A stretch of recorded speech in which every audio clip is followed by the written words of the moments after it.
Good morning, everyone. BST class 12th, chapter 1. Today we'll be doing revision, and in just one class, we'll be revising the complete chapter. So that we have 5 days, and in these 5 days, we have to revise the all 5 chapters. So that all the concepts are revised, and you people are able to solve the paper on Monday. Okay, students. Yes, Shubhangi. सुप्रभात. अच्छा लगा ये पढ़कर. Yes, yes, students. So chapter 1 was all about the nature and significance of management, if you remember. Okay. In chapter 1, we did the concept of management first, means the meaning of management. So there I told you that management is the art of getting things done through and with the people in formally organized group. So management is the art of getting things done through and with the people. Why it is written that through and with the people? Through means you are getting work done from others, but no doubt you are also becoming the part of the work of the group. You are also the part of the group. So through and with the people in formally organized group. It means the organization is a formal organization and people are working in group. So I told you one more thing there, that management can be done only when a group of people is working. It cannot be done in isolation. One more definition I had given you of management, that was the management is the process of 5 interrelated functions. Which functions? Planning, organizing, staffing, directing, and controlling. Why management is done? That is the rest part of the definition: to accomplish the organizational objectives through the coordinated use of human and material resources. This is the definition of management. So both the definitions are good. Any one definition you can do. Then the next topic of the management was the characteristics or feature of management. There I told you total 7 characteristics. So management is a goal-oriented process. Management is a goal-oriented process. It means we have done the management to achieve the organizational goal. Every organization has different type of goals, and goals must be SMART. I had given you one word there, SMART. S-M-A-R-T, SMART. S for specific, M for measurable, A for achievable, R for realistic, and T for time bound. All these are the features which should be there in your objectives. So every organization has set some objectives and it is striving to achieve those objectives. Second feature is dynamic process, means we have already seen that the business management has to keep working in the dynamic environment. So there are different type of changing environment which we have already studied in chapter 3, social environment, economic, political, legal and technical factors. So due to all these factors, businessman also needs to change its policies and change its decisions. Next, like McD had made major changes in menu to survive in Indian market, and there I gave you example that the aloo tikki burger is included only in Indian market, not in the foreign countries market. So this is the type of the burger which is included by McD with reference to Indian environment only. It is not included in other countries' environment. So next is the multidimensional process. Management is a multidimensional process. Multidimensional process means it has 3 dimensions: management of work, management of people, then management of operations. Management, in this I told you that in every organization some work is performed, like in school teaching is done, in factories manufacturing is done. Then management of people means human resource. So management of people, I told you, has 2 dimensions: dealing the people as individuals, then dealing individuals as a group of people, because as individual people have some different type of needs, and as individuals or group have different type of needs. Group goal and individual goal must to be satisfied. Then management of operation means combination of management of people and management of work.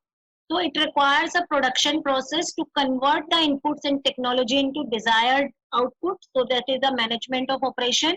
So this is interlinked with both management of work and management of people. So whenever we are talking about of management of operations, it means every organization has to do the both aspects of management. That is the management of people and management of work.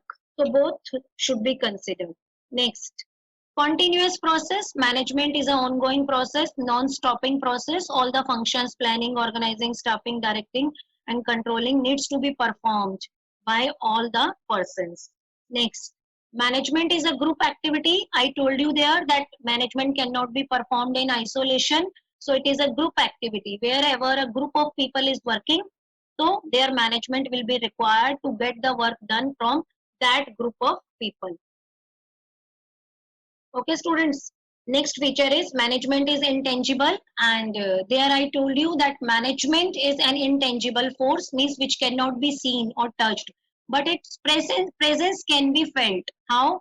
If we are saying that in there is an organization and there is everything in order, there is no chaos, employees are happy, and there is orderliness in each and everything without any chaos, and the employees are basically happy and satisfied, they are not having any grievances, it means management is good, management is there, and that are the after effects of the good management. So we can say that the management in that particular organization is good. So in case study, the last two lines can be the case study breaker line. Employees are happy and satisfied, and there is orderliness instead of chaos. So that will be the management intangible.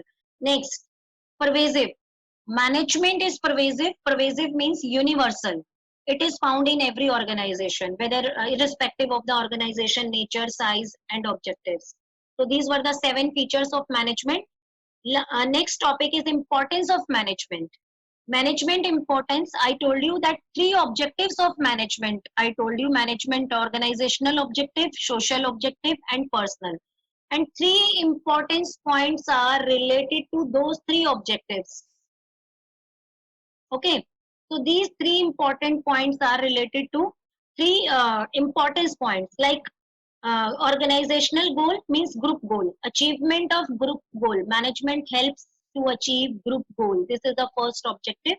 Second, increases efficiency. Yes, these 2 concepts are missed. Management is the process to achieve the organizational goal effectively and efficiency. Effectively means achieving the goal on time without considering cost, doing the right task on time.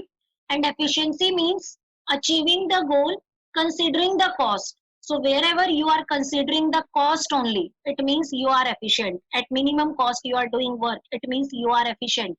And if you are not considering the cost, but you are considering just the completion of the goal on time, so wherever time is talked about, it means the manager is effective. Wherever cost is talked about, it means the management is efficient. So a manager should be both efficient and effective. So management increases efficiency because while doing the good management, all the resources will be properly utilized. Right person will be given the right duty. There will be no wastage and overlapping of the resources. So ultimately, it will be increasing the efficiency of the organization. And efficiency means at the producing more output with the same input, or producing same with the lesser input, means you are efficient. Creates dynamic and organization because management changes its policy keeping in mind the changes in the environment, business environment. So management creates a dynamic organization. So that dynamic organization means not a static organization, not a rigid organization. Flexibility is there. Depending on the situation of the environment, you can change your plans and policies. Helps in achieving personal objective. Every employee in the organization has entered with his own personal goal or objective. So management creates such an environment where the employees will be able to achieve their own personal objectives. So next is the helps in development of society. It means fulfilling of the social responsibility. with the help of the management. When the management is good, then they must be getting profits, and if they are getting profits, then they will be able to achieve the organizational goal, as well as now they will be able to spend more on the social welfare. So helps in development society. How management helps in development society? By creating more and more job opportunities, by doing the social welfare activities, giving jobs to the physically challenged people, upkeep of the parks, or adopting of a slum area, and doing the beautification of that particular area, and making the giving donations for the child welfare and for the widow welfare. So all such type of are the organizational objectives. Okay, students. So all these are the example of organizational objectives. So these are the 5 points of importance of management. Again, I am explaining the heading: achievement of group goals, increasing efficiency, creates dynamic organization, helps in achieving personal objectives, helps in development of society. So now the next slide, which is in relation to the all this explanation I have done. So objectives of management, I told you 3 objectives of management are there: organizational objective, social objective, and personal objective. Organizational objective, I told you 3: survival, profit, and growth. So when survival means recovering the cost, it means you are selling the goods at the revenue price so that you people are able to cover the cost. So if you are able to cover the cost, it means you are able to survive. Then profit. After survival, definitely you are going to think about the profits. So profit is the reward of the risk taking of the businessman. Businessman has taken the risk. So for that he must be getting the profits. Okay, then third objective is growth. So when businessman has earned the good profits, then definitely he will be thinking about the growth of the business. Growth means like expansion of the business. Now earlier you were having a local shop, now you want to open many more branches of your business. Earlier you were having the business only at the local level, district level. Now you want to enter in the state level business, and after that you want to enter the international business. Okay, so all these are the example of growth. Then second objective is social objective. You all know very well that the very social obligations business is using the society resources. For those society resources, it has some social obligations like giving employment to the society, providing basic amenities. Third is the personal objective. Personal objective means giving salary on time to the employees. Employees are having some needs like the basic needs, security needs, financial need. We have discussed earlier all these needs. So it is the prime most objective of the organization to fulfill all the needs of the employees, so that employees are ready to give their 100% for the organization. So 3 objectives are there: personal, social, and organizational. The next, nature of management. I told you that management is a science, management as a profession, and management is an art. Science, what do you mean by science? Science is a systematic body of knowledge. Science is a systematic body of knowledge, and which is based on general truths. General truths means some things are the truths and that are based on some systematic body of knowledge. So management is a science or not? There we discussed that management is not a complete science. It is an inexact science or impure science. So we can say management is a soft science, and it is a science just like any other social sciences. Why? Because management has to deal with human being, and behavior of one human being is different from other. So we cannot say the applying of the one principle on a group of people will be giving the same result when it is applied on the other group of people. Why? Because in group of people different type of human beings are there, and they cannot say think in the same manner.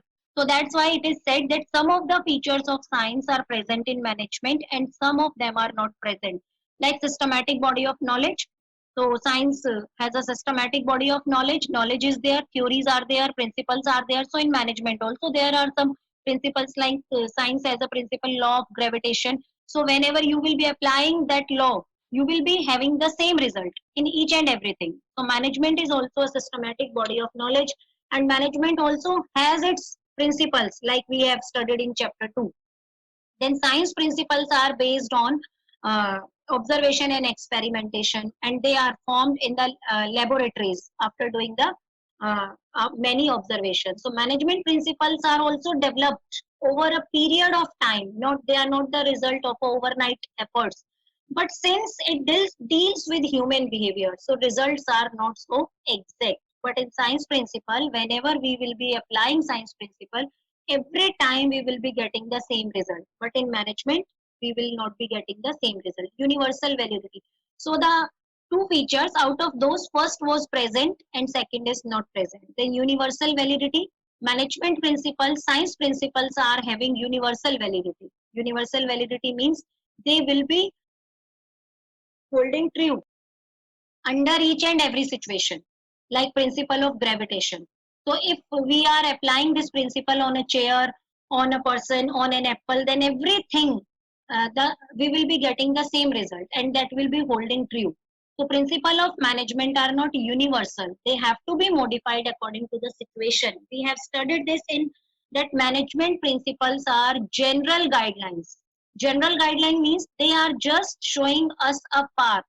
How to use that principle depends on the nature of the persons, nature of the organization, as well as on the situation. What is the situation? So we can say that principle of science are having a universal validity, but management principles are not having universal validity. So at the end we need to conclude. So in the conclusion we have to write that the some of the features are present and some are not present. Only one feature is present and two main features are not present. So we cannot say that the management is a complete science. So it is a social science, soft science, or inexact science. So next is the management as an art. An art, what is the art? I told you that art is the skillful and personal application of existing knowledge to achieve desired results. Yes, personalized application of knowledge. So every artist has some knowledge, and how he is going to apply that knowledge, that is his own personal way. That's why it is said that personalized application. Like teaching is an art. If I am teaching here, then I am having some knowledge, and how I am going to apply that knowledge is it's my own manner. It may be matched with some other person or may not be matched. Suppose there are 500 teachers of accountancy in a particular locality, so all will be having the same qualification to teach the accountancy subject, but the method, the way of their teaching will be definitely different. So why? Because that is a personalized way or manner to use the skillful knowledge. So now we have to analyze whether the management is art or not. So first is the existence of theoretical knowledge. Yes, this feature is present, just like any art has some knowledge. So similarly, management has also some theoretical knowledge. Like if you are going to learn the music, so music is an art. So literature is also available in music. Painting, many students are doing painting as a subject. So painting does not mean only making drawings, it has its own literature. So every art has some theoretical part. So similarly, management has also its own theoretical part. Second is personalized application. Management, the artist has to use the knowledge in his own manner, in his own personal way. Two singers having the same basic knowledge of music will sing differently. Two doctors who have passed the same degree from the same college, from the same city, but the way of treating the patient will be different. So a manager is also having the MBA. Many persons are MBA, but each and every manager is handling the problems, day-to-day problems in his own way. So we can say that the management is an art. This feature is present. Third, based on practice and creativity. Art is always based on practice and creativity. So whatever the knowledge the artist is having, that can be polished more by using it again and again and by showing its innovative and expertise skills. So one day he will become expert. How? By using, by doing the practice of that particular, and by using his own creational skill, creativity. Like if a teacher has started his career, at that time he or she is a fresher in his field, So he or she may not be having the complete knowledge, because whatever he will be teaching, he will be just studying from the books and he will be giving the knowledge to the students. But whenever a teacher who is experienced for 15 years, 10 years, then definitely he will be having more knowledge, because whatever the knowledge he has got from books, apart from that he has learned many things from his experience, and he will be giving those expertise things to their students. So that's why students always enjoy to study from an experienced teacher. Why? Because with his experience he can use the expertise. So similarly, a management can also earn by his experience and formulates his own theories and ways for in use in given situations. So next is so these are the three features of the art, and we can see that all these three are present. All these three are present. Okay, so we can say that the management is completely an art. So management, we can say that management is a complete art, because all the features of management art are present in management. Then management as a profession. Yes, management is a profession. Now we must know the meaning of profession. So if the question comes in exam that management, explain the nature of the management. So you are going to say that management as a science, management as an art, both. You have to explain both. You will explain both, management as science, management as art. Okay, then afterwards in the conclusion, this question comes normally in 6 marker. What is the nature of management? So after that, you have to write a paragraph in conclusion that management is science as well as art, because science aspect of management gives us knowledge, and art aspect of management tells us how to apply that knowledge, because science gives us knowledge and art tells us how to apply that knowledge. And when we did the chapter, then I had given you one quotation that science and art aspect of management are just like two blades of a scissors. Like a blade, a scissor has two blades and both blades are required to cut the cloth. If there is only one blade, then the cloth cannot be cut perfectly, or it will not be possible to cut the cloth. So both the blades are required. So similarly, art aspect and science aspect are the two blades of a scissors. And by using both the blades, the manager can be successful only while solving the day-to-day problems. So this will be the ending. Okay, so this will be the ending of this topic. Then a complete 6 marker question comes on the topic management as profession. Okay, so management as profession means, here again you have to first define the profession. So manage profession means a well-defined body of knowledge which can be acquired through training and instructions, and it follows ethical standards. For example, doctors, advocates. So we can easily define the profession. One more definition I am giving you, that profession is an occupation which requires specialized knowledge and skills. इतना भी अगर आप लिख देते हैं तो then it is the complete definition of profession. Profession is an occupation which requires a special knowledge and skills, and that knowledge and skill can be acquired through training and instruction. So now we have to check whether the management is profession, yes or no. Then again we have to find out the features of the profession. The basic features are well-defined body of knowledge. Yes, management, all the professions are having the well-defined body of knowledge. You can see that the first point is present in all the three. When we did management as science, then I told you systematic body of knowledge. When we did management as an art, then I told you theoretical knowledge. And here well-defined body of knowledge. So in all the three headings or topics, first part is related to the knowledge, and this first feature is present in all. So every profession has its own knowledge, own theory, and which can be required through instructions. So similarly, management has also its own knowledge, and nowadays it has become a discipline in which you can get the bachelor's degree like BMS, bachelor's in management studies. There you are going to study only management subject. So the next is the restricted entry.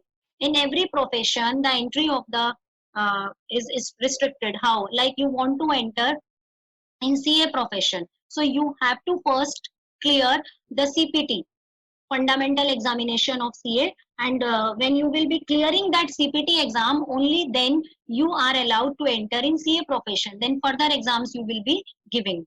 So similarly, like you want to become a CS, company secretary, then again there is a foundation course, and without that foundation course you are not allowed to enter in that field.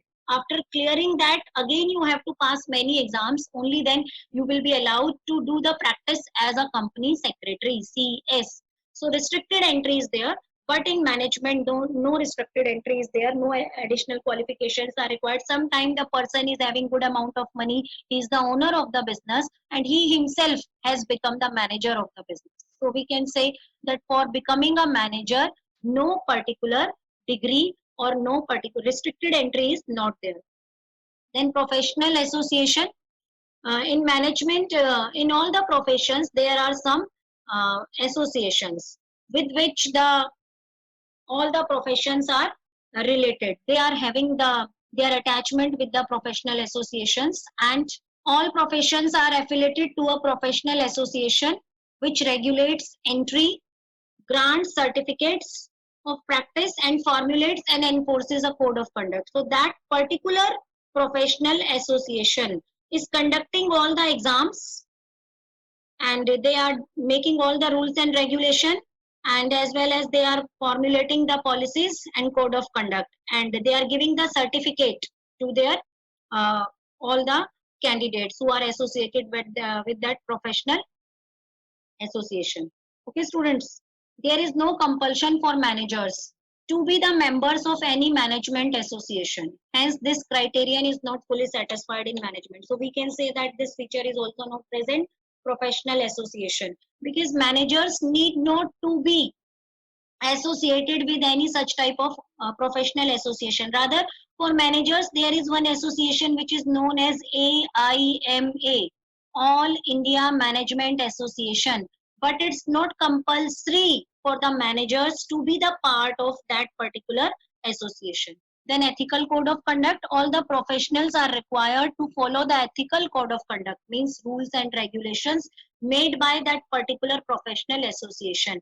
But for managers, as there is no professional association, so how can be ethical code of conduct there? So there is no ethical code of conduct. No doubt AIMA has made its own ethical code of conduct, but it's not compulsory for the managers to follow that code of conduct. So there is no fines, no penalties if the managers are not following the code of conduct, because the membership is not required. If membership is not required, then how we can expect that the managers are following the code of conduct? Then last one is the service motive. In profession, everywhere the main motive is service. Like you can see that in doctor profession, now each and every doctor is on his or her toes. Why? Just because of service motive. In this pandemic period, each and every doctor is providing their services, so it's a service motive. But in management, we cannot have the service motive. Management is done for the business, and business we have not started for the charity. We have started business for earning the profits, because profits are required for the survival of the business, not only to fulfill the organizational objective, but also to fulfill the social responsibilities too. So we can say that this motive is also, this feature is also not present in the management. So at last we have to conclude. And what is the conclusion? Conclusion is this, that the management, out of the 5 features, only one feature is present in management. Out of the 5 features, only one feature is present in management. So management does not fulfill the exact criteria of the profession. All the features are not present. So what we can say? We can say that management is not a full-fledged profession. It is on the path of becoming a profession in near future. In near future, it will be compulsory for all the managers to have a degree like MBA in management, and to be the part of the professional body which is very much there for the managers, and to follow all the rules and regulation. In coming days, it may be possible, but now not today. So we will be saying that management is not a full-fledged profession. So this is the main line. It cannot be recognized as a full-fledged profession. So 2 6-marker question. One is the nature of the management. If nature of the management comes in exam, then you are going to explain only art and the science aspect. And management as a profession, you have to explain the complete topic, management as a profession. Then levels of management. So time left is very less. So I'm being very fast now because level of management was a very easy topic. We have done 3 levels of management are there: top level, middle level, and lower level. You can see from this diagram. Top level means board of directors, chairman, president, and many other examples I had also given, like CEO, COO, CFO, CMO, general manager. All these are at the top level of the management. Then middle level, all the departmental manager, purchase manager, production manager, finance manager, production manager, plant superintendent. Then the lower level management, which is also known as the operational management and the supervisory management. So the example of this are supervisors, superintendent, foreman, जो हमने chapter 2 में किए थे, functional foremanship में foreman, section officer. So make sure that plant superintendent is at middle level, don't get confused. And if only superintendent is given, then it is at the lower level. And all the managers comes at the middle level, but the general manager is the manager who comes at the top level, because general manager is just after the board of directors in the companies. Top level for board of directors, CEO, CMO, chairperson, and then after the board of director, the post is general manager. So general manager is always considered at the top level. Next, 3 levels: top level, middle level, I have already told you. Then the functions, in short I am telling you all the functions. Top level management is basically doing all the important planning work, and that is the highest level, and it is having the most of the authorities. Top level is having most of the authorities. Maximum authorities are with the top level management, and they are responsible for the welfare and the survival of the organization. And they are what are the functions? Framing policies, organizing function, key appointments, all the CEO, CMO, general manager, all the important persons of the organization are appointed by the top management, doing the complete controlling. And most important, one more thing, they are also keeping a relation with the outside world. Whatever the changes, scanning, environment scanning, they are doing on daily basis. Then the middle level, I told you about this level, that this is a link in between the top management and the supervisory management. So whatever the instructions top management is giving to the middle level is further passing those instructions to the lower level. So next is the consist of responsible implementing, and one more other thing they are doing, they are sending the feedback of the lower level, their performance report to the top level. They are also taking all the decisions regarding their own department. Like production manager is working at the middle management, so he is responsible for all the work under his department, as well as he is coordinating with the other department also. So interdepartmental coordination they are also setting up. Then the third is the lower level. Make sure whenever assignment of duties, link, communication, coordination, all these are the function of middle level. Supervisory level is the level which is directly related with the workers. So it is the level which is directly attached with the workers. They have to get the work done from the workers. They have to oversee when the workers are doing the task, and simultaneously they have to give them training also. So link between the middle management and the workforce, quality maintenance, guide to the workers, supervisors, ensures discipline, ensures training to the workers. If workers are not able to perform the task, then they provide training. Ensure safety measures to the workers so that no accidents are happened at the machine. Next, 5 functions of management.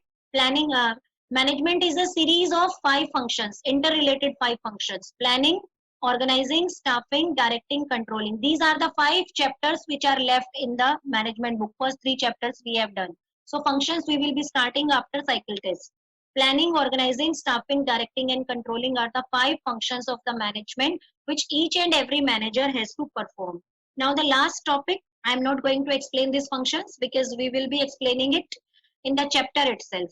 When we will be doing these chapters, there will in detail we will be explaining it. Then the coordination. Coordination is very important function of the management. It is not a separate function of the management. Rather, it is the function which is present in all the functions of management. So I had given you 2-3 words while finding out the coordination answer in the case studies, like harmony, balancing, timing.